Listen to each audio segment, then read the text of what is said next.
Las acciones siguen en rally en Wall Street con el S&P 500 llegando hoy a su punto más alto del año y de los últimos 23 meses y está muy cerca de su punto más alto de todos los tiempos. Mientras tanto, la volatilidad volvió a caer y está en su punto más bajo del año y los precios del petróleo vienen en caída libre. Además, hoy hubo data de inflación que vino, diría yo, sin mayores sorpresas, se los voy a comentar. Y además los mercados están a la expectativa de la reunión de mañana de la Reserva Federal, en donde se da por descontado que la Reserva Federal no va a modificar las tasas de interés, las va a dejar como están, pero el mercado está pendiente de las palabras de Jerome Powell. Sobre esto vamos a hablar enseguida. Es martes 12 de diciembre, 7:20 p.m. y a esta hora comenzamos aquí. Dice el Financial Times que el S&P 500 está en su punto más alto de los últimos 23 meses, mientras que los traders se tomaron la data sobre inflación con mucha tranquilidad, con mucha calma. La data de hoy yo diría que no sorprendió ni para bien ni para mal. Los datos estuvieron más o menos como se esperaba, pero mi conclusión personal es que terminar de vencer la inflación y llevarla hasta 2% va a costar. Lo que llaman la última milla, la última parte del trabajo va a costar. Ya la inflación, vamos a decir, la Reserva Federal logró bajarla desde 9% hasta 4%, pero llevarla de 4 a 2 va a costar probablemente lo mismo o más que costó hacer la primera parte del trabajo.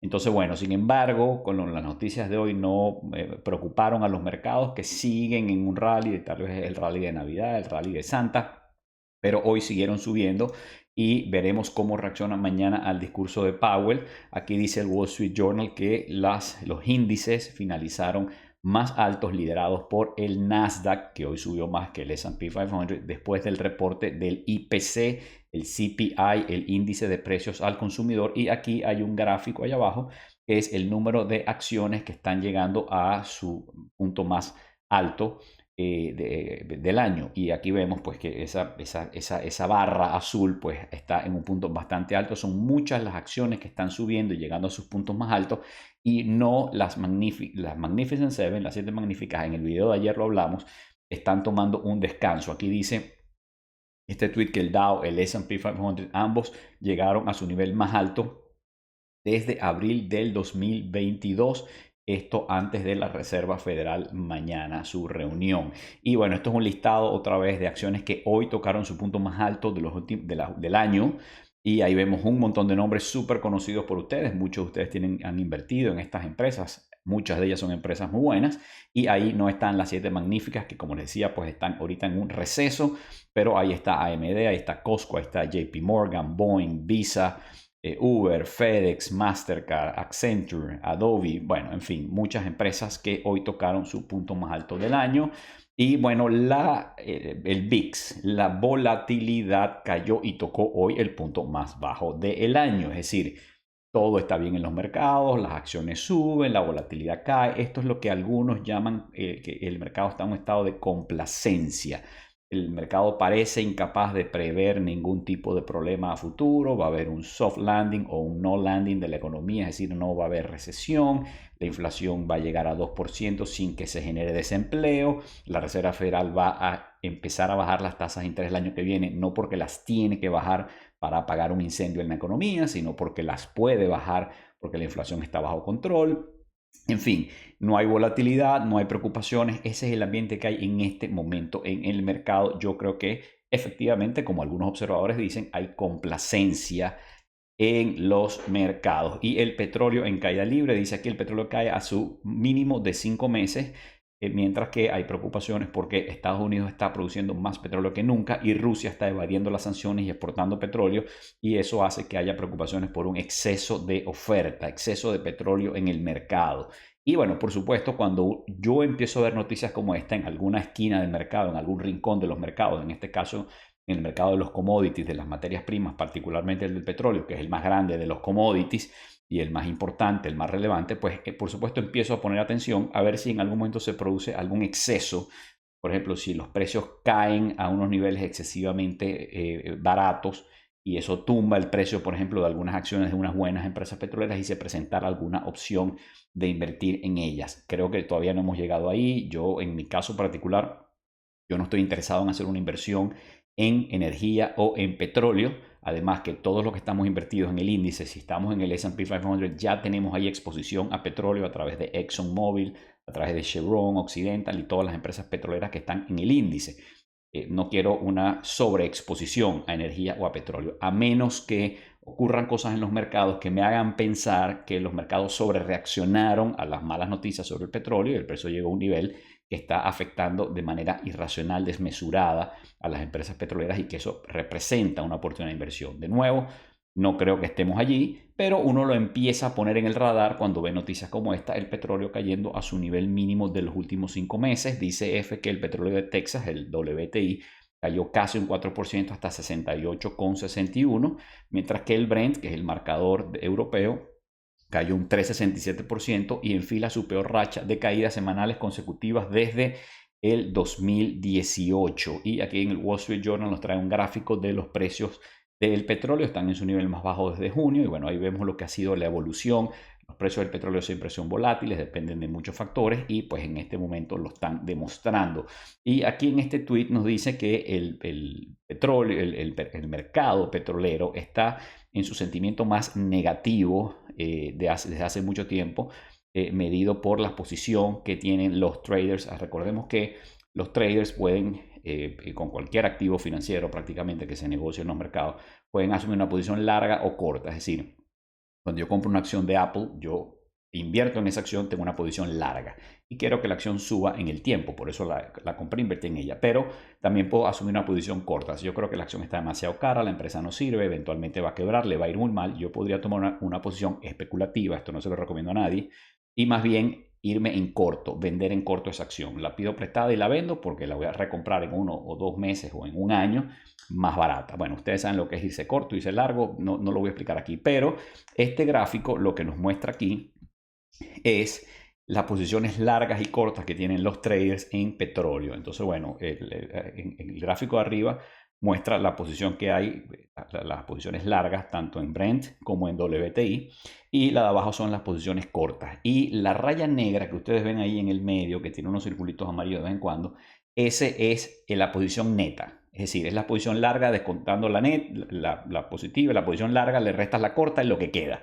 El mercado generalmente está en neto largo, es decir, los inversionistas están invertidos en petróleo, los traders están en posiciones largas en petróleo, pero en este momento, como ven en la raya negra, está en un punto muy bajo. Ha habido algunos puntos en que ha tocado bajos y son donde ven los circulitos amarillos, y en este momento está en un punto bastante bajo. De hecho, después alguien, Josh Young, escribiendo sobre el tweet original que les estoy comentando, dice que la posición neta especulativa en los futuros del petróleo es la más negativa que ha habido desde que la data existe, desde que ellos llevan esta data, y incluyendo el momento en el que cuando la economía se cerró por el COVID, los precios llegaron a ser negativos. Ustedes recuerdan eso, ¿verdad? El petróleo cayó y cayó y cayó con el COVID al punto de que se convirtieron en negativos los precios por una cosa que sería muy largo de explicar aquí. Pero eso ocurrió y sin embargo el ambiente pareciera ser aún más negativo en este momento. De nuevo, no saco ninguna conclusión de esto, simplemente estamos monitoreando el mercado petrolero, que por cierto, la caída del petróleo es una buena noticia primero para los consumidores. Todos los que usamos carro, gasolina, necesitamos transportarnos, que es básicamente toda la población mundial, se beneficia cuando cae el precio de la energía, cuando cae el precio del petróleo. Y además esto ayuda a los bancos centrales que están luchando contra la inflación, especialmente en Estados Unidos y en Europa, ayuda en esa lucha contra la inflación. De hecho, el dato del IPC de hoy, el índice de precios al consumidor, lo que más ayudó a que ese dato viniera, vamos a decir, bueno, y que la inflación siga bajando, es la caída en los precios de la energía, particularmente los precios de la gasolina. Y bueno, señores, el mercado de bonos hoy estuvo relativamente tranquilo, pero mañana es el día de la verdad, como algunos dicen, porque fíjense que hay una dicotomía. Mientras que la Reserva Federal dice, señores, las tasas de interés se van a mantener altas por mayor tiempo hasta que estemos seguros, recontra seguros de que la inflación está derrotada y que no va a brotar nuevamente. Sin embargo, el mercado de bonos pareciera que no le hace caso a la Reserva Federal, ignora lo que dice Jerome Powell, y ustedes saben, lo hemos visto por aquí, que el mercado de bonos ha hecho que los rendimientos de los bonos, que esos son las tasas de interés efectivas en la economía, suban y suban y suban. Es decir, subieron esas tasas de interés, pero después, pues que subieron, hace aproximadamente la última vez que Powell habló, después de una reunión hace mes y medio, más o menos 2 meses, Después de las palabras de Powell, donde dijo esto, señores, las tasas se van a mantener altas por más tiempo, el mercado no le paró e hizo lo contrario y las tasas cayeron. Hubo un rally en bonos, los bonos empezaron a subir de precio, empezaron a caer sus rendimientos y eso efectivamente significa que las tasas de interés en la economía cayeron. Entonces, bueno, mañana habrá que ver cómo se resuelve este asunto, porque Powell dice las tasas tienen que estar altas por más tiempo, no las vamos a bajar, y sin embargo el mercado de bonos ha tomado otro camino. Veamos mañana qué sucede y cómo interpretan las palabras de Powell. Hoy, por cierto, los rendimientos de la mayoría de los bonos cayeron un poco más, no están al nivel de hace una semana o 10 días que cayeron con mucha fuerza y llegaron, por ejemplo, el bono a 10 años llegó a 4.10, si mal no recuerdo por ahí, hoy está en 4.21, pero bueno, los rendimientos, los bonos cayeron un poquito, pero de nuevo, esto depende, yo creo que los movimientos importantes los vamos a ver mañana después de las 2:30, cuando hable Jerome Powell. Y dice Reuters que el déficit presupuestario de Estados Unidos alcanza máximos históricos en noviembre por los intereses, y esto es una gran preocupación para los inversionistas, para los analistas y debería ser una gran preocupación para los políticos en Washington y también para millones de americanos que van a ir a elecciones el año que viene y que con su voto pueden hacer una diferencia, porque en Washington parece que nadie le preocupa el tema de la deuda. La deuda de los Estados Unidos podría estar llegando a un punto en que sea inmanejable y la prueba de eso, el punto de inflexión, es que ahora el pago de los intereses, lo que llamamos el servicio de la deuda, los intereses son tan altos que ya se empiezan a convertir en el primer gasto del gobierno, por encima del gasto de defensa, por encima de la seguridad social, por encima de todo tipo de gasto. Y eso es realmente preocupante. Pero además, ¿cuál es la preocupación de los inversionistas? Que como el déficit es tan grande y ese déficit, la única forma de cubrirlo es emitiendo bonos del Tesoro, el Departamento del Tesoro emite deuda, emite bonos del Tesoro que alguien los tiene que comprar. Y ese exceso de oferta, donde se emiten bonos para cubrir ese déficit presupuestario, pues hace que haya mucha oferta de bonos. Eso puede hacer que caigan los precios de los bonos. Si caen los precios de los bonos, sube su rendimiento, es decir, suben las tasas de interés. Bueno, ustedes saben que todo está interrelacionado en la economía porque es un gran sistema, ¿no? Entonces, bueno, aquí les dejo esa noticia porque es un tema que también estamos monitoreando. Y una noticia que les recomiendo buscar y leer a aquellos de ustedes que son inversionistas, que tienen sus cuentas, bueno, en los grandes bancos. Fíjense, en Bloomberg trae esta noticia hoy donde dice que JP Morgan está en una pelea legal con esta pareja de inversionistas que perdieron $50 millones. Y es una noticia interesante. Les recomiendo a quien les interese, búsquenla en Bloomberg. Yo a lo mejor, si tengo tiempo, me animo y les hago un video sobre esto porque es un tema muy interesante. Y fíjense, no tengo toda la información. Y JP Morgan es un maravilloso banco. Si ustedes son clientes de JP Morgan, están en un buen banco, están en buenas manos. JP Morgan con Goldman Sachs, Morgan Stanley, los mejores nombres de Wall Street, pero hay muchos buenos bancos de inversión. Sin embargo, aquí hay una situación que, bueno, está en juicio, se tendrá que dilucidar qué pasó, pero esta linda pareja que vemos aquí tenía un portafolio de unos $50 millones y eso se perdió. Ese dinero se perdió, digamos, en inversiones, no es que desapareció, sino, bueno, desapareció, pero por malas inversiones y se terminó convirtiendo en $1,5 millones. Ese se perdió más del 95, 96, 97% del portafolio. Claro, estas son cosas que es muy difícil que ocurra. Eso es algo que a un cliente mío y a la mayoría de la gente en realidad jamás le pasaría. Si tú tienes tu dinero en bonos del Tesoro o en bonos de empresas de buena calidad o en efectivo, pues no puedes perder. Básicamente lo que haces es recibir intereses. Pero además si lo inviertes y lo inviertes en acciones, por ejemplo, en un índice, en el S&P 500, bueno, en un año malo el índice puede caer 20%, 30%. En un escenario desastroso puede caer 40, 50%, pero se va a recuperar. Tú te esperas ahí, se va a recuperar, a menos que el mundo se acabe. Ahora, para tú perder el 95% de tus activos, tienes que haber hecho cosas como las que pasaron en este portafolio. Tú agarras tu dinero e inviertes prácticamente todo en productos sintéticos, absolutamente volátiles, casi impredecibles, difíciles incluso de entender. Y esos productos complejos, que no son para todo el mundo y que no les recomiendo, de hecho, la mayoría de los inversionistas ni siquiera lo podrían comprar, solo lo pueden comprar inversionistas acreditados que tienen determinados activos, determinada experiencia, etc. Esos activos tremendamente volátiles, riesgosos, que no se los recomendaría yo nunca.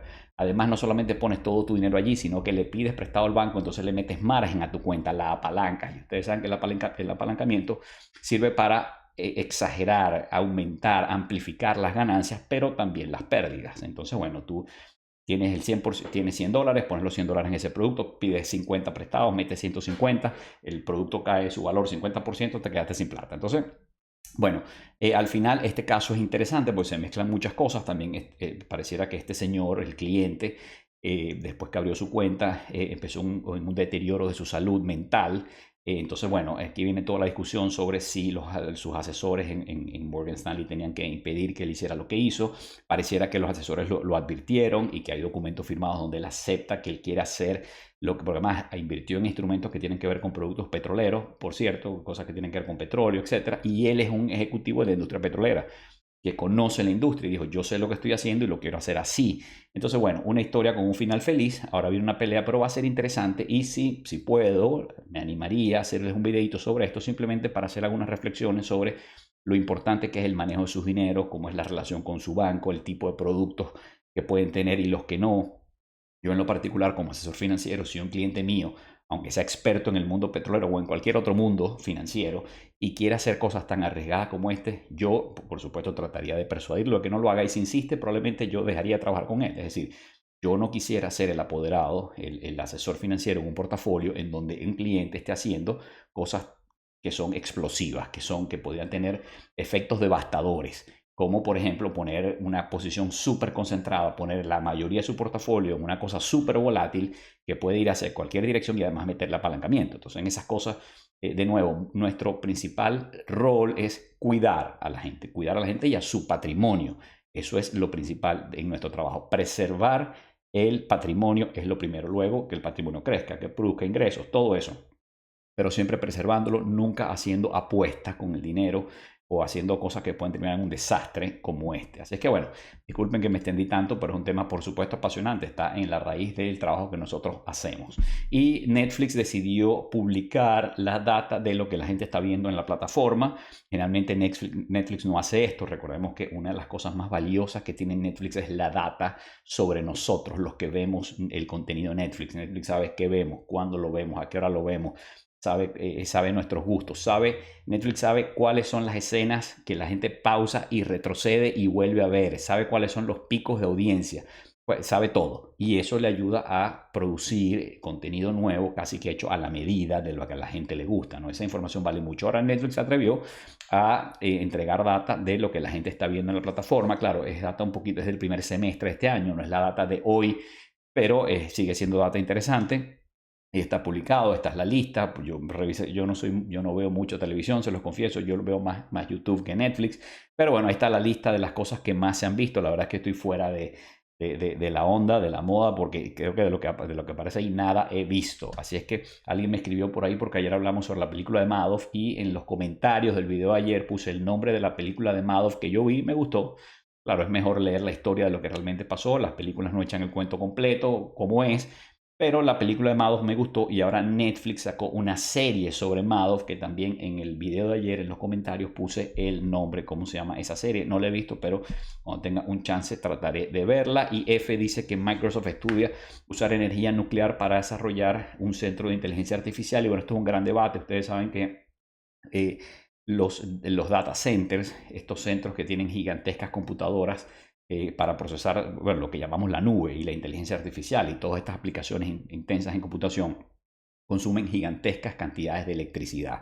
Ustedes saben, todo el que tiene una computadora sabe que cuando empiezan a usarla, y mucho se empieza a calentar, generan calor. Entonces estos data centers tienen primero mucha energía para encender y poner a funcionar todas esas computadoras y procesadores, pero además tienen que tener sistemas de enfriamiento gigantescos para manejar la temperatura en esos centros, y el consumo eléctrico es altísimo. Entonces, bueno, Microsoft quiere utilizar la energía nuclear. La energía nuclear es, obviamente, hay mucha gente que ha planteado hacer estos data centers, alimentarlos con energías limpias, viento, sol, energía, en fin. Pero esas energías renovables todavía no pareciera que están a la altura del reto. En cambio, la energía nuclear puede generar grandísimas cantidades de energía limpia, y además hacerlo continuamente, a diferencia del viento, que cuando no sopla no genera energía, o el sol, la energía, la electricidad que proviene del tema solar, de noche pues los paneles no están produciendo, no están captando luz. Bueno, aquí Microsoft tratando yo creo que este es el futuro, está mezclando el tema de los data centers, que cada vez habrá más en el mundo y serán más grandes, para la nube, para el Internet of Things, el Internet de las cosas, porque todo va a estar interconectado en el futuro. Nuestro carro, nuestro teléfono, nuestra casa, las luces, los bombillos, todo va a estar absolutamente conectado. Y además la inteligencia artificial, que hace que crezca exponencialmente esta demanda, y además energía nuclear, que podría ser parte de la mezcla de energías que tengamos en el futuro para ir saliendo de los hidrocarburos. Y Ford planea, hablando de esto y la transición energética, Ford le lanzó un balde de agua fría al tema de los carros eléctricos. Dice que su carro eléctrico estrella, que es la F-150, que por cierto, como ustedes sabrán, es el carro más vendido en los Estados Unidos. El carro más vendido en los Estados Unidos no es el Toyota Corolla, no es bueno, no es ningún otro. Es la Ford F-150, una camioneta, una pick-up.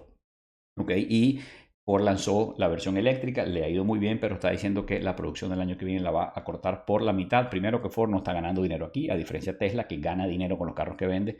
Nadie más pareciera que está ganando dinero con los carros eléctricos, y en este momento pareciera que está bajando un poquito las ganas de los consumidores de comprar carros eléctricos. No sé por qué, yo creo que el futuro es eléctrico, pero pareciera que hay un cambio tal vez temporal en la percepción. Y en Argentina el gobierno de Milei presenta su paquete de recortes para ponerle fin a la adicción al déficit en Argentina, y Bloomberg dice que Argentina devalúa el peso 54% en el primer grupo de medidas. Esto pareciera un ajuste macroeconómico tradicional, ortodoxo, de los que impone el Fondo Monetario Internacional. Esto puede tener mucho sentido porque Argentina está quebrada. Milei recibió una economía quebrada con una deuda gigantesca que probablemente Argentina no pueda pagar. Probablemente Argentina tenga que hacer otro default. Ya ha hecho varios en su historia, pero inclusive en los últimos 20 años ha hecho defaults, ha tenido que reestructurar, pero la deuda pareciera que es inmanejable.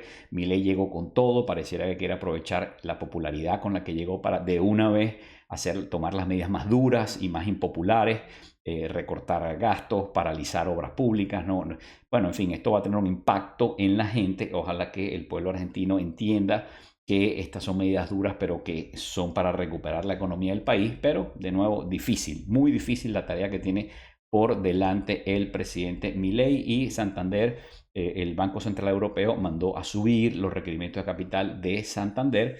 Nada, eso no tiene nada de malo, más bien es bueno que los bancos centrales y las autoridades que supervisan a los bancos estén siempre pendientes de estas cosas. Nada que preocuparse, pero lo anotamos por aquí porque hay que estar siempre pendientes de los bancos. Amigos, ahí está mi email para dudas, consultas, citas, etcétera. Y por favor recuérdense suscribirse a mi canal de YouTube, darle like a este video. Vamos con los cierres de los mercados alrededor del mundo. Asia en verde, con Tokio, Hong Kong, Shanghai y Seúl todas en verde. Tel Aviv con una caída del 0,54%. En Europa el Stoxx 600 cayó un 0,21%, con todas las bolsas en caída, menos el SMI en Zurich, estuvo un 0,2% arriba. Y en nuestro continente tenemos a Sao Paulo un 0,4% abajo, Merval en Buenos Aires reaccionando a todas estas medidas económicas, hoy arriba un 3,4%, y en Ciudad de México una ligera subida.